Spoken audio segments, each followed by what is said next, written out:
اور وہ خود کو سنبھالنے کی کوشش کرتے ہوئے گر گئے اور پھسلتے ہوئے نیچے آ گرے۔ موٹے کپڑے ہونے کی وجہ سے انہیں زیادہ چوٹیں نہیں آئیں۔ وہ اٹھ کر کھڑے ہو گئے، انہوں نے کپڑے جھاڑے اور ایک بار پھر اوپر چڑھنے لگے۔ بالآخر وہ ایک مناسب جگہ پر پہنچ کر بیٹھ گئے۔ انہوں نے سب سے پہلے گدھے کی آواز نکال کر ڈھینچو ڈھینچو کی آوازیں نکالنا شروع کر دیں۔ انہوں نے اتنی اچھی آواز نکالنے پر دل ہی دل میں اپنی تعریف کی اور سوچا کہ اگر وہاں کوئی گدھا ہوتا تو وہ بھی ان کی تعریف ضرور کرتا۔ گدھے کی آوازیں نکالنے کے بعد وہ کھڑے ہو گئے اور مرغا بن گئے۔ ککڑوں کو ککڑوں کو انہوں نے اذان دی۔ یہ عمل کرنے کے بعد وہ بیٹھ گئے اور ادھر ادھر نظریں دوڑا کر چڑیل کو تلاش کرنے لگے۔ کچھ دیر بعد انہیں کہیں سے چھن چھن کی آوازیں سنائی دینے لگیں۔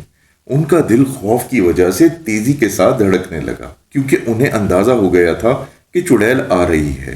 انہوں نے زندگی میں کبھی کسی چڑیل کو نہیں دیکھا تھا، اس لیے خوفزدہ تھے۔ چھن چھن کی آوازیں آتی رہیں اور پھر پہاڑ کے عقب سے نکل کر ایک خوبصورت عورت ملا جی کے سامنے آ کھڑی ہوئی۔ ملا جی نے اس سے کہا، بہن تم کون ہو اور یہاں کیا کر رہی ہو؟ میں چڑیل ہوں جسے تم نے بلایا ہے، چڑیل بولی۔ یہ دیکھو میرے پیر۔ ملا جی نے اس کے پیروں کی طرف دیکھا جو پیچھے کی طرف مڑے ہوئے تھے اور ان میں پائلیں بھی تھیں جس سے چھن چھن کی آوازیں آ رہی تھیں۔ ملا جی کا اوپر کا سانس اوپر اور نیچے کا نیچے رہ گیا۔ خوف کی وجہ سے ان کا دل تیزی سے دھڑکنے لگا تھا۔ انہوں نے سن رکھا تھا کہ چڑیل کے پیر پیچھے کی طرف مڑے ہوئے ہوتے ہیں۔ ملا جی کیوں گھبرا رہے ہو؟ چڑیل مسکرا کر بولی۔ وہ ملا جی تھوک نکلتے ہوئے بولے، وہ دراصل میں تو سوچ رہا تھا کہ تم بہت بدصورت ہوگی۔ مجھے خوبصورت دیکھ کر تم خوف سے لرز رہے ہو۔ اگر میں بدصورت ہوتی تو شاید اب تک تمہارا دل بند ہو چکا ہوتا۔ چڑیل ہنس کر بولی، اچھا اب سنو، تم نے مجھے بلایا ہے، اب تمہیں میری باتیں ماننی پڑیں گی ورنہ میں تمہارا خون پی جاؤں گی۔ نہیں، ملا جی اور گھبرا کر بولے، ایسا نہ کرنا۔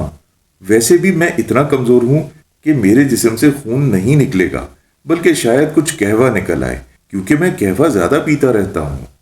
قہوہ تو مجھے بھی پسند ہے، چڑیل مسکرا کر بولی، لیکن تم نے اگر قہوہ پینا ہو تو میرے جسم سے نہ نکالنا، بلکہ چچا چھکن کے پاس سے پی لینا۔ ملا جی نے جلدی سے کہا، یہ چچا چھکن کون ہے؟ چڑیل نے پوچھا۔ چچا چھکن کا ہوٹل ہے ہماری گلی میں، ملا جی نے بتایا۔ نہیں، میں اتنی دور نہیں جاؤں گی۔ اگر تم نے میری باتیں نہ مانی تو میں تمہارا خون، میرا مطلب ہے قہوہ یہیں پی لوں گی، چڑیل نے کہا۔ اچھا تو اب بتاؤ کہ تم کیا چاہتی ہو؟ ملا جی نے پوچھا۔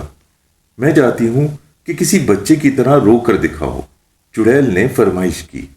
اوئے اوئے اوئے اوئے، ملا جی بچے کی طرح رونے لگے۔ بہت خوب، چڑیل خوش ہو گئی۔ اب ذرا بلی کی آواز نکالو۔ میاؤں میاؤں۔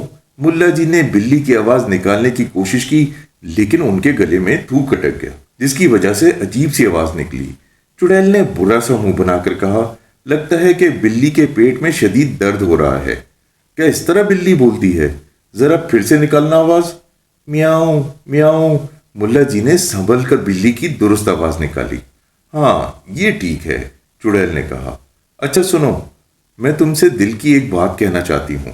ہاں ہاں ضرور کہو، ملا جی جلدی سے بولے۔ میں تم سے شادی کرنا چاہتی ہوں، وہ بولی۔ شادی؟ ملا جی نے حیرت سے کہا۔ ہاں، دراصل تم مجھے پسند آ گئے ہو، چڑیل بولی۔ اوہ، مجھ میں ایسی کون سی خوبی ہے؟ ملا جی خوش ہو کر بولے۔ تم بالکل کوئی بھوت لگتے ہو، میرے خوابوں کے شہزادے بھوت، وہ بولی۔ ملا جی اپنی اس تعریف پر تھوک نکل کر بولے، بھوت؟ ہاں بالکل، میں نے کسی مرد بھوت کے سپنے دیکھے تھے اور تمہیں دیکھ کر یوں لگتا ہے کہ میرے سپنے پورے ہونے کا وقت آ گیا ہے، وہ ذرا جذباتی انداز میں بولی۔ نہیں، ملا جی جلدی سے بولے، میں دو چڑیلوں کو نہیں سنبھال سکتا، بس ایک جو میرے گھر میں ہے وہی کافی ہے۔ اوہ، چڑیل افسردہ ہو کر بولی، تم نے میرا دل ہی توڑ دیا۔ خیر کوئی بات نہیں، بس اب میری ایک اور فرمائش پوری کر دو۔ گدھے کی آواز ایک بار پھر سناؤ اور ساتھ ہی اس کی طرح کی دو لتیاں بھی مارو۔ ڈھینچو ڈھینچو۔ ملا جی نے گدھے کی آواز نکال کر دو لتیاں بھی جھاڑیں۔ واہ بہت خوب، چڑیل خوش ہو کر بولی، لگتا ہے کہ تم گدھے کے بھی باپ ہو، بہت اچھے انداز میں دو لتیاں چلائیں تم نے۔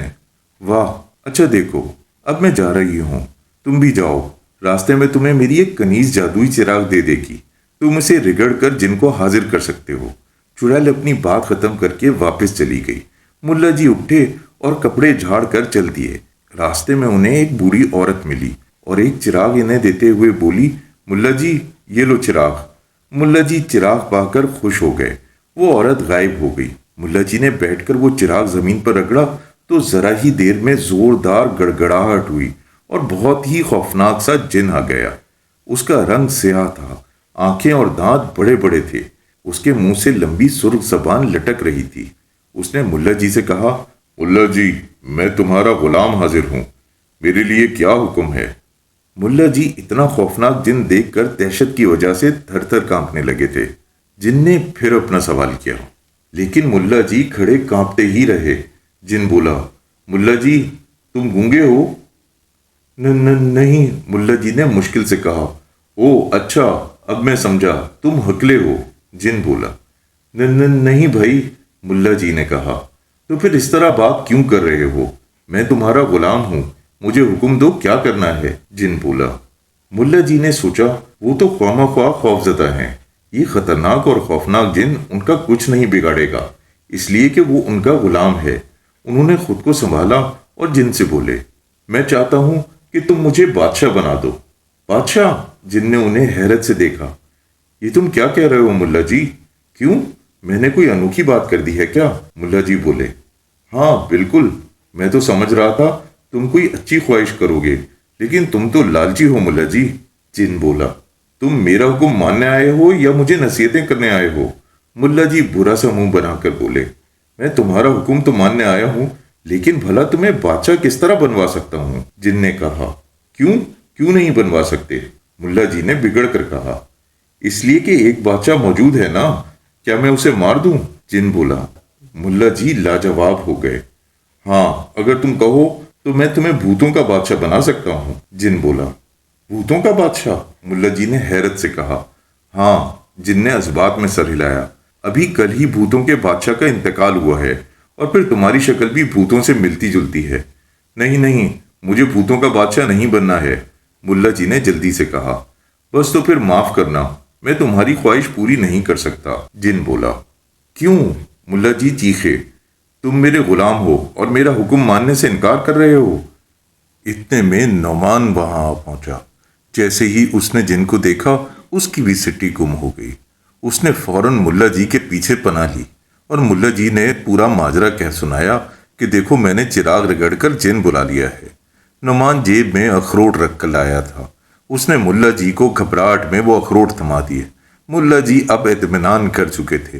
انہوں نے اخروٹ توڑنے کی کوشش کی اور اچانک ان کے دانت میں شدید درد اٹھا، اتنا شدید درد کہ وہ بلبلا اٹھے۔ اسی اثنا میں جن نے پوچھا، آقا اب مجھے بتائیے کہ میں آپ کی کیا خواہش پوری کروں؟ ملا جی کیونکہ دانت کے درد سے تڑپ رہے تھے، فوراً بولے، اس دانت کے درد کا علاج بتا دو۔ جن نے کہا، اس دانت کے درد کا علاج ہے زنبور، اس کو نکلوا دو۔ یہ کہا اور جن غائب۔ ملا جی سٹ پٹا گئے اور نعمان بھی حیران و پریشان ہو گیا۔ ملا جی نے فوراً چراغ دوبارہ رگڑنے کی کوشش کی تو معلوم ہوا کہ چراغ سے جن ایک ہی دفعہ حاضر ہوتا ہے۔ اب ملا جی سر پکڑ کر بیٹھ گئے اور نعمان ان کی شکل دیکھ کر ہنستا رہا۔ اس طرح ملا جی کا بادشاہ بننے کا خواب ہی رہ گیا۔